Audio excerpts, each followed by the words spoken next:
Ja, mi smo kar zadovoljni, no, v bistvu tista kvalifikacijska vožnja je bila taka res malo čudna, tako da zdaj smo se dobro zmenili, kako bomo naredili dirko in mislim, da smo lahko zadovoljni, čeprav je bilo zelo težko, ampak s 4. mestom mislim, da takoj podpišemo, no.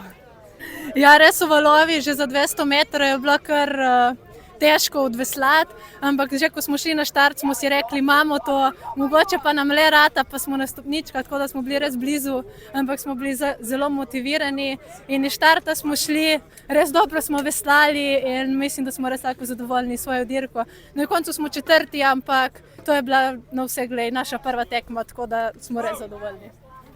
Mislim reči, zmeraj je lep rezultat, biti 2-krat 4., ampak če malo zmanjka oziroma glih to nehvaležno 4. mesto, ampak glede na obe vožnje prikazane ne bi mogel nam bolj ratati. No.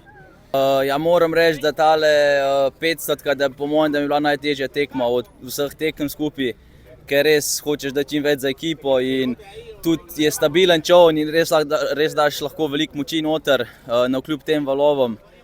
Tako da ja, je zelo naporen, me počasi pobira. No.